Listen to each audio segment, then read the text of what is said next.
দর্শক সবাইকে স্বাগত জানাচ্ছি পাঠক সমাবেশ আয়োজিত পাঠকের গল্পে এবং আপনাদের সাথে এই মুহূর্তে আছি আমি নীল মাহবুব এবং আমার সাথে আছে জিনিয়া কবির সূচনা। বইমেলা এবং আজ শ্বাসরুদ্ধকর ভিড়, এত ভিড় আজ। এবং আমি কেন শ্বাসরুদ্ধকর বললাম, মানে মানুষের ভিড়ে এবং মানুষ যেভাবে বই দেখছে কিনছে, যদিও শ্বাসরুদ্ধকর কিন্তু আনন্দটাও আছে চারপাশে।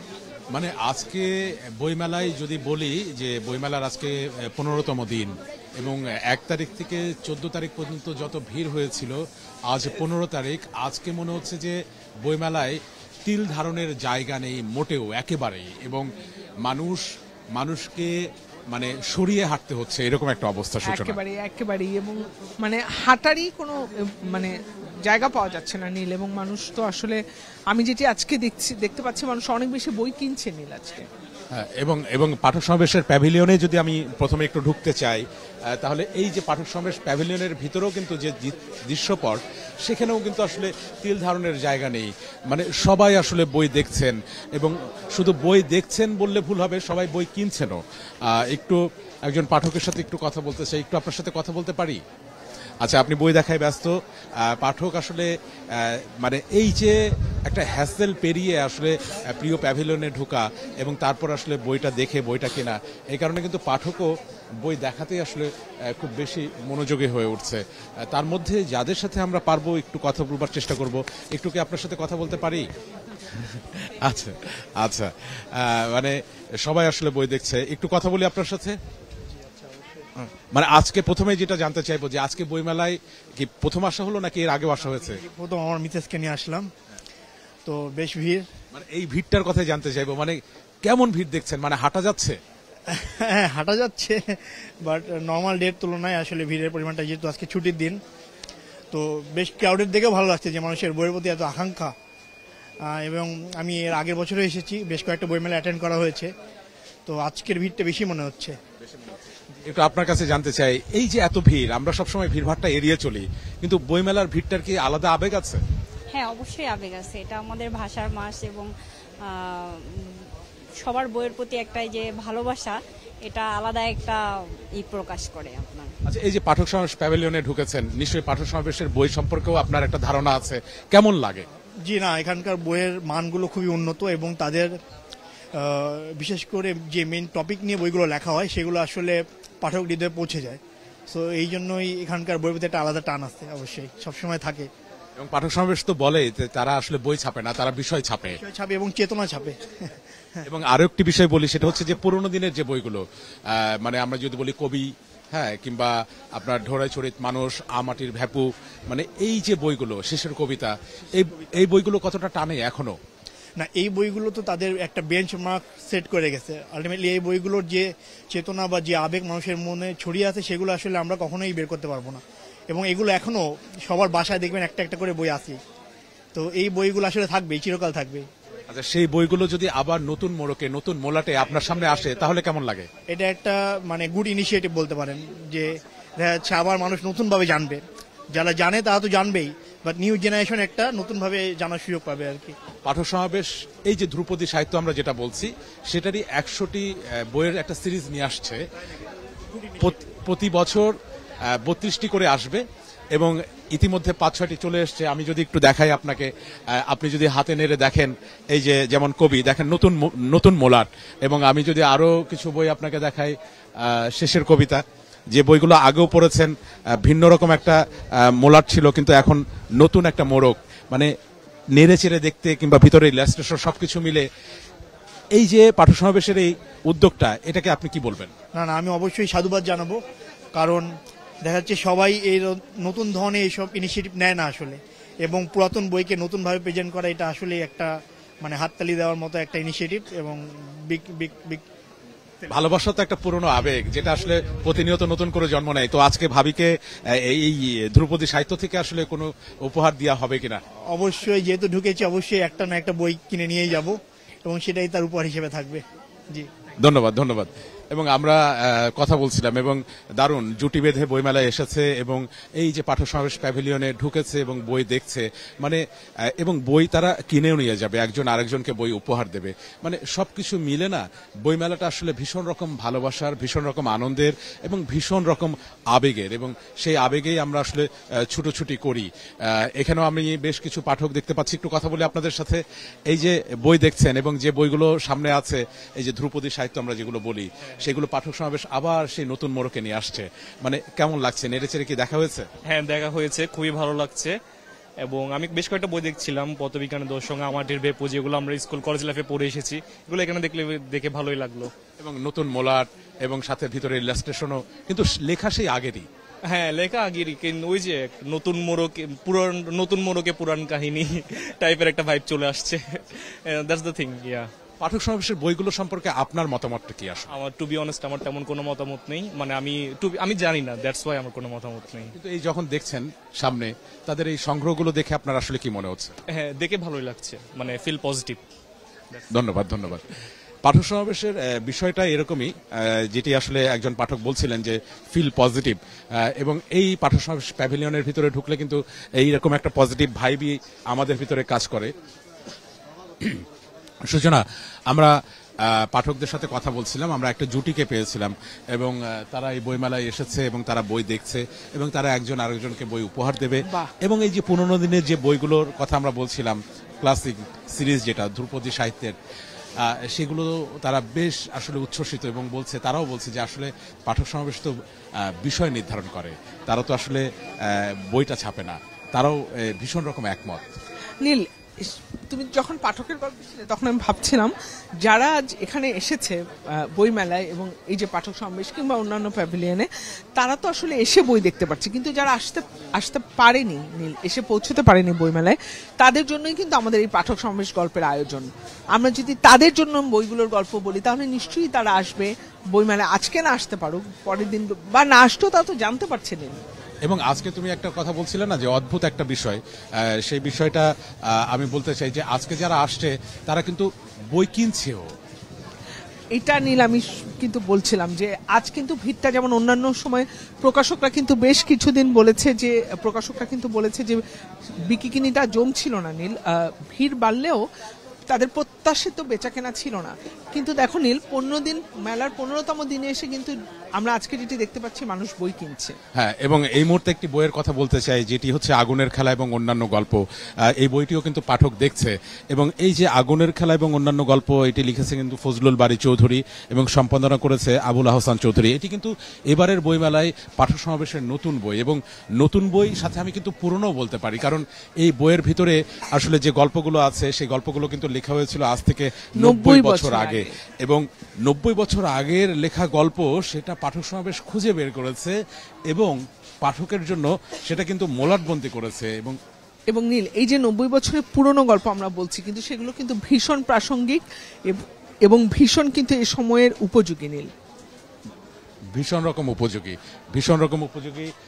এবং আমরা এই যে নতুন যে বইগুলোর কথা বলছি, কারণ এই বইটি, মানে যে বইটির আমরা কথা বলছিলাম, সেই বইটি কিন্তু হাতে নিলেই না আমার কাছে কেমন যেন মনে হচ্ছে যে আমি প্রাচীন কোনো নগরী থেকে উঠে এসেছি, কিংবা সেই প্রাচীন নগরীর একটা ভাইব, একটা মানে আবেগ আমার ভিতরে কিন্তু জেকে বসে। এবং যে পথে আসলে এই যে এই বইয়ের যিনি লেখক, তিনি আসলে যার সান্নিধ্যে এসেছেন নীল, ফজলুল বারী চৌধুরী। মানে সবসময় বলা হয় যে তিনি প্রচার বিমুখ একজন মানুষ, এবং তিনি যাদের সান্নিধ্যে ছিলেন তারা কিন্তু ভীষণ রকম জনপ্রিয়তা অর্জন করেছে, কিন্তু তিনি সেই জনপ্রিয়তার আড়ালেই আসলে নিজেকে রেখেছেন, এবং সেই আড়ালে থাকা মানুষটিকেই কিন্তু খুঁজে বের করেছে পাঠক সমাবেশ এবং তার সৃষ্টিকে তুলে ধরেছে নীল।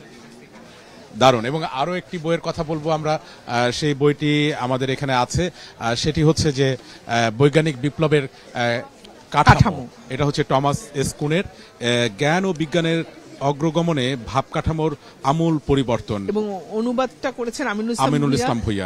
আমি এই বইটি গতকাল একটু দেখছিলাম, এই বইয়ের কথা আমি তোমাকে বলতে চাই যে বৈজ্ঞানিক বিপ্লবের কাঠামো শুনলে তোমার মনে হচ্ছে যে এটি বিজ্ঞান বা এমন সম্পর্ক, আমারও তো তাই মনে হচ্ছে, কিন্তু আসলে না নীল, এটি একটি দর্শনের বই। কিন্তু আচ্ছা, দর্শন, আসলে দর্শনটা আমাদের জীবনে কতটা প্রয়োজন সূচনা বলো তো?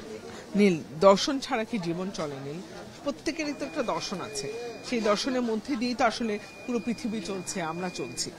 হ্যাঁ, এবং এই যে অনুবাদকের মুখবন্ধ আছে, এবং এখানে যদি আমরা একটু দেখাই সূচিপত্রে কিন্তু আছে সূচনা কথা। দেখো এখানেও তোমার নাম আছে, সূচনা কথা। বৈজ্ঞানিক বিপ্লবের কাঠামো, আয়ন হ্যাকিং, 1962 বিপ্লব, প্রথাগত বিজ্ঞান, প্যারাডাইম, অসামঞ্জস্য, সংকট, বিশ্বদৃষ্টির পরিবর্তন, অমেয়তা, বিপ্লবের মাধ্যমে অগ্রগতি, সত্যতা, সাফল্য। এবং দেখো আরেকটা আছে উপক্রমণিকা, অর্থাৎ বৈজ্ঞানিক বিপ্লবের কাঠামো, টমাস স্কুন। মানে প্রথাগত বিজ্ঞানের পথ, প্রথাগত বিজ্ঞানের প্রকৃতি থেকে শুরু করে ধাঁধার সমাধান, বিপ্লবের মাধ্যমে অগ্রামণ্যতা, বিপ্লবের সিদ্ধান্ত, বিপ্লবের অদৃশ্যতা, মানে সবকিছুই কিন্তু এই বইতে দারুণভাবে আছে। এবং ভিতরের ইলাস্ট্রেশনও যদি আমরা দেখাই, মানে পেপার ব্যাগ, এবং এই যে পেপার ব্যাগ বইগুলো কিন্তু এখন পাঠক ভীষণ রকম পছন্দ করছে। এবং সেই জায়গায় মানে দারুণ একটি বই, টমাস স্কুনের বৈজ্ঞানিক বিপ্লবের কাঠামো, অনুবাদ হচ্ছে আমিনুল ইসলাম ভুইয়ার, এবং প্রচ্ছদটি ভীষণ রকম সুন্দর। এই প্রচ্ছদটি এবং যে কোনো জায়গায় বইটি কিন্তু নিয়ে যাওয়া যাবে। এবং একটু যদি এর মাঝে পুরনো বইয়ের কথা আমরা বলতে চাই, যেমন জীবনানন্দ পত্রাবলী, কারণ এই বইমেলায় এসে কিন্তু এই মুহূর্তে আমরা জীবনের আনন্দটাই খুঁজে পাচ্ছি। আমার কাছে মনে হয় যে পুরো ঢাকা শহরে এখন যত আনন্দ আছে জীবনের, পুরোটা বইমেলায়। এবং এই মুহূর্তে আমাদের হাতেও আছে জীবনানন্দ পত্রাবলী। অর্থাৎ এখন তো আমরা চিঠি লিখতেই আসলে ভুলে গেছি। ফয়জুল লতিফ চৌধুরীর সম্পাদিত এটি। এবং আমি যদি একটু বলি, ক্যামেরায় মারুফ আছে, মারুফ যদি এই বইটি একটু পাঠক যারা এই মুহূর্তে সরাসরি আমাদের সাথে যুক্ত আছে তাদেরকে দেখাই যে আমরা জীবনানন্দ কিন্তু নীল এই সময়ের জন্য অনেক বেশি প্রাসঙ্গিক, এবং অনেক লেখকই কিন্তু আমাদেরকে বলেছেন যে জীবনানন্দের প্রভাব রয়েছে, এবং তাকে দেখে, তার কবিতা পড়ে অনেকে কিন্তু জীবনানন্দের কবিতা লিখতে শুরু করেছে। এবং দেখো এই যে আমরা তার চেহারাটা এই বইমেলা প্রাঙ্গণে, মানে আমার মনে হচ্ছে যে আমার চারপাশ জুড়ে আসলে জীবনানন্দ দাশ আছেন, তিনি আসলে হারিয়ে যাননি। আসলে লেখক তো বেঁচে থাকে তার পংক্তিমালায়, তাই না? এবং দেখো সূচিপত্র যদি আমরা একটু দেখাই, রবীন্দ্রনাথ ঠাকুরকে লেখা চিঠি কিন্তু আছে নীল, তুমি ভাবতে পারো আচ্ছা আমরা একটু কি লিখতে পারে রবীন্দ্রনাথ ঠাকুরকে? এটা তো একটু আমারও জানার আগ্রহ হচ্ছে। আমরা একটু 21 নম্বর পৃষ্ঠায় চলে যেতে চাই।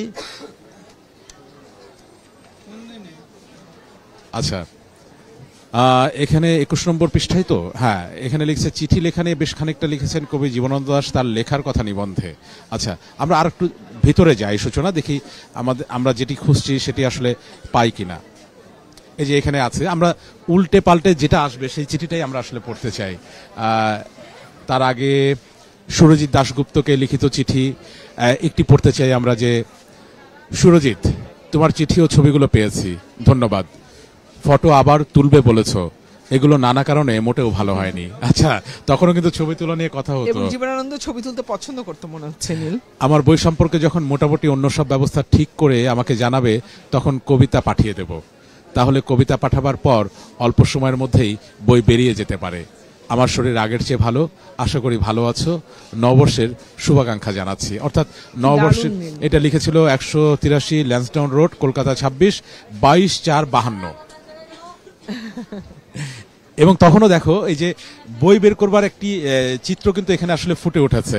সেটা হচ্ছে যে আমার বই সম্পর্কে যখন মোটামুটি অন্য সব ব্যবস্থা ঠিক করে আমাকে জানাবে, তখনই আমি পাঠাবো। তাহলে অল্প সময়ের মধ্যেই সেই কবিতাগুলো তুমি ছেপে দিতে পারবা। কি দারুণ, কি দারুণ। এবং আমি যদি সূচনা, আমার এই চিঠিগুলো পড়বার আগ্রহ, আমি একটু এটা একটু আমি চাই তুমি পড়ো। তারাশঙ্কর বন্দ্যোপাধ্যায়কে লিখিত তারাশঙ্কর, যে আমরা নতুন একটি বইয়ের কথা বলছিলাম, যেটি ক্লাস, হ্যাঁ, কবি তারাশঙ্করকে জীবনানন্দ দাশ লিখছেন, প্রিয় পরেশু তারাশঙ্কর বাবু, অনেকদিন থেকে ভাবছি আপনার সঙ্গে দেখা করব, কিন্তু নানা কারণে এখনো যেতে পারিনি। আপনি অনেক বছর আগে যখন বরিশাল গিয়েছিলেন তখন আমি খুব অসুস্থ ছিলাম, আপনার মনে আছে হয়তো। তারপর অনেক দিন কেটে গেছে, শুধু সামাজিক ভদ্রতার দিক দিয়েই নয়, অন্য নানা কারণেও ঢের আগেই আপনার কাছে আমার যাওয়া উচিত ছিল। এই যে দেখো, একটা মানুষের কাছে একটা মানুষের যেতে হবে, সে যেতে পারছে না, কিন্তু তার জন্য কি দরদ দিয়ে লিখেছে, সরল। আগামী বুধ বা বৃহস্পতিবার কিংবা আপনার সুবিধা মতো অন্য কোনো দিন সকালবেলা 8:30-9টার পর আপনার বাড়িতে আপনার সঙ্গে ব্যক্তিগতভাবে, ব্র্যাকেটে লেখা, অন্য কোনো লোক না থাকলে ভালো, মানে একান্তে কথা বলতে চাইছেন, কথাবার্তা বলতে পারলে খুব খুশি হব। এবং শেষে লিখছে যে কোন পথ দিয়ে কি করে আপনার বাড়ি পৌঁছাতে হয় সে সম্বন্ধে আমার কোনো ধারণা নেই, ঠিকানা দেখে কিছুই বুঝতে পারছি না, আপনার চিঠিতে নির্দেশ পেলে সুবিধা হবে। আশা করি ভালো আছেন।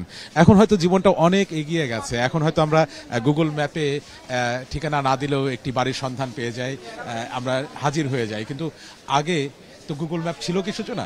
ওই গুগল সময় ম্যাপ তো ছিলই না নীল, চিঠি তো আসলে একটা SMS হয়ে যেত, আমি আসবো কি আসবো না সময়ে। এবং সেই জায়গা থেকে বলছি, এই যে জীবনানন্দ দাশের যে পত্রাবলী বিভিন্ন জনকে লেখা, সেই পত্রাবলী থেকে কিন্তু ওই সময়ের যে প্রেক্ষাপট, ওই সময় মানুষের ভিতরের যে কথার আদান প্রদান, ওই সময়ের আবেগ অনুভূতি, রাস্তাঘাট, মানে সবকিছু কিন্তু উঠে আসে। একেবারে নীল। এবং এই যে তুমি দেখছিলে সুরজিৎ দাশগুপ্তের লেখা একটা কবিতা, 52 সালের এপ্রিল মাসে সেই চিঠিটা লিখছিল কলকাতার যে বাড়ির ঠিকানা দেয়া, হ্যাঁ সেখানে। মানে কি অদ্ভুত অনুভূতি হচ্ছে নীল, তুমি এখানে বসে সেই পত্র পড়ছো জীবনানন্দ। আমার এখন মনে হচ্ছে যে জীবনানন্দ দাশ আমাকে কোনো পত্র লিখতো, হয়তো সেটা হবে না, তবে আমিও তো তাকে পত্র লিখতে পারি অবশ্যই। হয়তো বা সূচনা এরকম হতে পারে যে আমরা যে কবিগুলোকে ভালোবাসি, যে কবিরা আমাদেরকে আসলে জড়িয়ে আছে, আমরা তো তাদের উদ্দেশ্যে চিঠি লিখতে পারি। হ্যাঁ, পৌঁছবে কিনা সেটা তো আমাদের জানা নেই, তবে হয়তো বা রঙিন মোলাটে আসতেও পারে যে আমি আসলে জীবনানন্দ দাশকে কিভাবে ভাবি, কিভাবে ভালোবাসি, সেটা তো আমার চিঠি লিখতে চাই, কি বলতে চাই। এবং একটি নতুন বই নিয়ে কথা বলছিলাম, সাথে একটি পুরনো বই নিয়েও আসলে কথা হচ্ছিল। এবং আমরা আরো একটি বই নিয়ে কথা বলতে চাই, সময়ের পথরেখা, মোর্শেদ শফিউল হাসানের। এবং আমরা জানি না যে আমাদের যে বর্তমান যে সময়ের পথরেখা, সেই সময়ের পথরেখা আসলে আমাদেরকে কোথায় নিয়ে যাবে। এবং এটা কিন্তু প্রথম খণ্ড, এটা হচ্ছে প্রথম খণ্ড। এবং আমি যদি বইয়ের ভিতরের কিছু অংশ দেখাই পাঠককে, যে মোর্শেদ শফিউল হাসানের এই যে সময়ের পথরেখা, সেই সময়ের পথরেখা পড়তে হবে, পড়লে জানা যাবে যে প্রসঙ্গ কথাগুলো আসলে কি। এবং আমি যদি একটু সূচিপত্র দেখাতে চাই, তাহলে আমরা জানাতে পারবো পাঠককে যে এই বইয়ের মধ্যে কি কি আছে। যেমন কোন কথাটা বিশ্বাস করব, এখন কিন্তু আমরা ভীষণ রকম ভয় পাই, অনেকে এসে অনেক কথা বলে, এবং আমরা কোনো কথা, আমাদের বিশ্বাসটাই খুব কমে গেছে নীল, আবার আমরা অল্পতেই বিশ্বাস করে ফেলি, সেটাও কিন্তু উচিত না। সেক্ষেত্রে আমাকে জানতে হবে যে কোন কথাটা আসলে বিশ্বাস করব। এসবই কি তবে ফিরিয়ে দেয়া গণতন্ত্রের নমুনা? রঙিন টিভি বিপ্লব 26শে মার্চ নিয়ে বিতর্ক কিছু কথা। 26শে মার্চ নিয়ে আসলে মাঝে মাঝে আমরা দেখি যে আমাদের যে ইতিহাস, সেই ইতিহাস অনেক জায়গায় কিন্তু বিকৃত হয়, বিকৃত করে ফেলা হয়। মানে সেই জায়গায় মোর্শেদ শফিউল হাসান নিশ্চয়ই সেই বিতর্কের বাইরে গিয়ে এমন কিছু কথা বলেছেন, যে কিছু কথা আমাদের ভীষণ রকম জানা প্রয়োজন। এবং এরকম কিন্তু আরো অনেক বিষয় আছে, যেমন প্রত্নসম্পদ পাচার একটি প্রসঙ্গ, জনসংখ্যা নিয়ন্ত্রণ প্রসঙ্গ কথা, ক্রমবর্ধমান সড়ক দুর্ঘটনা ও আইল্যান্ড উৎখাত কর্মযোগ্য। সড়ক দুর্ঘটনা এবং আইল্যান্ড, এখন আমরা আইল্যান্ডের উপর দিয়ে হেঁটে যাই, আইল্যান্ডের উপরে আমরা শাকসবজির দোকান ভ্যানে নিয়ে বসে থাকি, অথচ সেই জায়গা দিয়ে কিন্তু মানুষের হেঁটে যাবার কথা ছিল, অথচ সেই জায়গায় মানুষ হেঁটে যায় না, মানুষ পণ্য কিনতে যায়, মানুষ সেই জায়গাটাকে ব্যবহার করছে। অনেক সময় আমরা দেখি কি তোমার হচ্ছে গাড়ি, বাইক যেগুলো আছে, সেগুলো ফুটপাতের উপর দিয়ে উঠিয়ে দিচ্ছে একেবারে নীল। এবং নিয়ম শৃঙ্খলা কোনো তোয়াক্কাই করে না নীল, যার ফলে নিজের চাইতে অন্যরাও কিন্তু দুর্ঘটনায় পতিত হয়। মানে এই ব্যাপারে আমার মনে হয় সবার সচেতন হওয়া উচিত, সবার সাবধান হওয়া উচিত। এবং আপনারা যারা দেখছেন, আপনাদের কাছে যদি আমরা প্রশ্ন রাখি যে ফুটপাত মানুষের হাঁটার, সেই ফুটপাতে যদি মানুষ হাঁটতে না পারে, আপনি হাঁটতে না পারেন, তাহলে কোথায় হাঁটবেন? রাস্তায় নামতে হবে, আর রাস্তায় নামলে সড়ক দুর্ঘটনার কবলে পড়তে হবে। আসুন না, এই সড়ক দুর্ঘটনাগুলোকে আমরা আর চাই না, আমরা ফুটপাত চাই, যেখানে আমরা নির্বিঘ্নে হেঁটে যেতে পারবো এবং আমাদের গন্তব্য থেকে আমাদের বাড়ি ফিরতে পারবো। আমরা একটা নিরাপদ সড়ক চাই। সেই কথাটা কিন্তু এই পাঠ্য সমাবেশ প্যাভিলিয়নের ভিতর থেকে আমরা আসলে জানিয়ে দিলাম। এবং আমরা দেখছি সূচনা কারা কারা যুক্ত আছে আমাদের সাথে, যদি একটু আমাদের সাথে অনেকে যুক্ত আছে। আমি শুরু থেকে একটু বলতে, মোহাম্মদ জুবায়ের আমাদের সাথে যুক্ত আছে শুরু থেকেই, AK শফিকুল ইসলাম যুক্ত আছে, শহীদুল ইসলাম যুক্ত আছে, MM জিহাদ সেন প্রতিদিনই আমাদের সাথে, তাকে আমি যুক্ত হতে দেখি। আপনাকে ধন্যবাদ আমাদের সাথে থাকার জন্য। মোহাম্মদ আবুল কালাম আজাদ, সেও আমাদের নিয়মিত একজন দর্শক। তানহা আক্তার, মহিউদ্দিন খন্দকার আছেন, পাভেল হাসান আছেন, অনেকে। আল্লাহ, তুমি তো স্ক্রল করতেই থাকছো। হ্যাঁ। আচ্ছা, যাই হোক, এই মুহূর্তে আমরা পাঠক সমাবেশ প্যাভিলিয়নের ভিতরে দেখতে পাচ্ছি যে একজন ঠিক আমার সামনে যে বইটি আছে, সেই বইটি হাতে নিয়ে আসলে দাঁড়িয়ে আছে, যে নুসরাত ফতে আলী খান, শাহেনশাহে কাওয়ালি। কাওয়ালি শুনেছো? কাওয়ালি আমার ভীষণ পছন্দ। সূচনা কাওয়ালি শুনেছে, কিন্তু সূচনার কাছে আমি প্রশ্ন রাখতে চাই যে কখনো কি সামনাসামনি নুসরাত ফতে আলী খানের কাওয়ালি শুনেছো? না, সামনাসামনি শোনা হয়নি। তুমি শুনেছো নীল? আমিও শুনিনি, এটা আমার আফসোস। তবে টেলিভিশনের পর্দায় সামনাসামনি বসে কিন্তু আমি শুনেছি। এবং এই যে শাহেনশাহে কাওয়ালি নুসরাত ফতে আলী খানের, এবং বইটার মানে দেখেছো, ফরম্যাটটা দেখেছো? এবং এই বইটা কিন্তু তোমার আমার সংগ্রহে আছে নীল। এবং ডক্টর পিয়ের আলাবো, মূল ফরাসি থেকে অনুবাদ, কাজী আব্দুল্লাল মুক্তাদির। এবং ভিতরের মানে ইলাস্ট্রেশনের কথা যদি বলি, পৃষ্ঠার কথা যদি বলি, দারুণ। এবং সূচিপত্র আছে। সূচিটা কি সুন্দর নীল। হ্যাঁ, সূচিপত্রের কালারটাও একটু ভিন্ন রকম। এবং ভিতরে কিন্তু অনেক ছবি আছে, এবং ছবির পাশাপাশি কিন্তু তার গল্পগুলো আছে, তার কথা আছে। মানে নীল, যারা নুসরাত ফতে আলীর ভক্ত তারা এই বইটিতে মানে গানের বাইরেও তো আসলে গায়ককে জানার একটা আগ্রহ থাকে, সেখানে পুরোটাই কিন্তু দেখো নীল কাওয়ালি সম্পর্কে জানতে পারবে, কাওয়ালির অতীত এবং বর্তমান, নুসরাত ফতে আলী খানের বংশ পরিচয়, এগুলো নিয়ে আমরা অনেক যারা ভক্ত নীল তারা কিন্তু জানতে চাইবে।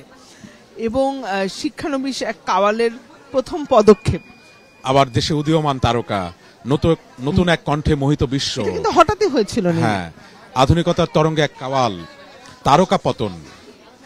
এটা কৌতূহল হচ্ছে তারকা পতন 97 পৃষ্ঠা। আমরা একটু 97 পৃষ্ঠায় যেতে চাই। 97 পৃষ্ঠায় কি লেখা আছে আমরা একটু দেখতে চাই।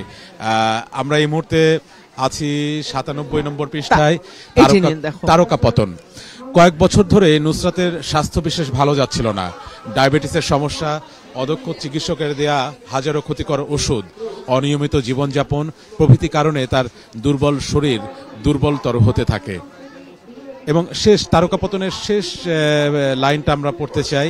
এবং এখানে দেখো, তারকা পতন মানে বলছে যে নুসরাত আলীর চলে যাওয়া, নুসরাত আলীর এই পার থেকে ওপারে আসলে চলে যাওয়ার কথা বলছে, কিন্তু তার সৃষ্টির পতনের কথা কিন্তু বলা হয় না। এবং আমি এটা বুঝলাম কি করে দেখো, না পড়েও, কারণ এই যে তার মানে এটা কি বলবো, নুসরাত ফতে আলী খানের কবরের লেখক 2007 ছবি দিয়েছে গোলাম ফরিদ আব্বাসী। দারুণ। এবং এইসব কিছু মিলেই তো আসলে বইমেলা। যে বইমেলায় নুসরাত ফতে আলী খান হেঁটে বেড়ায়, যে বইমেলায় জীবনানন্দের চিঠি আছে, যে বইমেলায় মোর্শেদ শফিউল হাসানের কিন্তু সময়ের পথরেখা আছে। তো বইমেলা না অনেক আবেগের আসলে একটা খেরো খাতা। বইমেলা হচ্ছে অনেক ভালোবাসার একটা প্রাঙ্গণ। বইমেলা যেখানে এসে তোমার মন খারাপ কিছুতেই আসলে হবে না। সেই বইমেলা প্রাঙ্গণে আমরা এত কথা বলছিলাম, এত পাঠকের সাথে গল্প করছিলাম, এবং একদম নতুন পাঠক পেয়েছিলাম জানো, যে বইমেলার বই মানে পাঠক সমাবেশের বইয়ের আগে পড়েনি, কিন্তু তাকে যখন আমি জানতে চাইলাম যে এই যে বইগুলো সাজানো আছে, হ্যাঁ, এই বইগুলো দেখে আসলে এক নজরে পাঠক সমাবেশ সম্পর্কে তার কি মনে হচ্ছে, তো বলছে যে না, পাঠক সমাবেশের যে বইগুলো আছে সেই বইগুলো ভীষণ রকম মানে বিষয় ভিত্তিক। নীল, আজকে তো তুমি পাঠকের গল্পে ছিলে, আমি প্রায়ই কিন্তু এই ব্যাপারটা দেখি, যখনই আমি পাঠকদের গল্পে যাই, প্যাভিলিয়ন ঘুরে দেখতে যাই, এমন অনেক পাঠক থাকে যে সে হয়তো পাঠক সমাবেশের বই এর আগে কখনো পড়েনি, কিন্তু প্যাভিলিয়ন ঘুরে এবং পাঠক সমাবেশের যে বিষয় সেটি সম্পর্কে তার আগ্রহ হয়, সে বই নেড়ে চেড়ে দেখছে এবং বই নিয়েও যাচ্ছে। আমি কিন্তু এটি দেখেছি। এই যে আমার কি মনে হয় নীল, প্রতি বছর বইমেলায়, আমরাও তো পাঠক সমাবেশের সাথে অনেকদিন থেকে যুক্ত আছি, প্রতি বইমেলায় পাঠক সমাবেশের নতুন পাঠক যুক্ত হয়। হ্যাঁ, এবং আজ কিন্তু আমরা যখন দেখছি, তখন কিন্তু আমরা দেখছি যে পাঠক সমাবেশের ক্যাশ কাউন্টার আসলে যে বসে আছে, সে কিন্তু দম ফেলার ফুরসত পাচ্ছে না। তাতে কিন্তু সে ভীষণ খুশি, কারণ আজ কিন্তু বিকিকিনিটা বেশ জমজমাট। এবং প্রকাশকরা বলছিল যে বিকিকিনির গল্পটা আসলে ঠিক সেভাবে জমছে না, কিন্তু আমাদের বিশ্বাস ছিল এবং তাদেরও বিশ্বাস ছিল যে বিকিকিনির গল্পটা আসলে জমবে।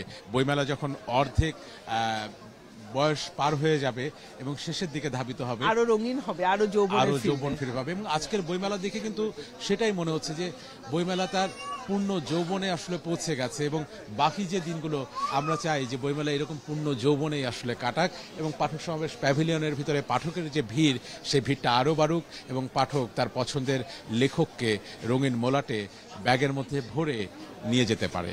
নিশ্চয়ই নীল, এবং আমাদেরও বোধহয় সময় অনেকটাই শেষ, এবং আমরা আজকের মতো বিদায় নিচ্ছি পাঠক সমাবেশের এই রঙিন গল্প থেকে। আগামীকাল দেখা হবে আবার একই সময়। আজকের মতো বিদায় নিচ্ছি।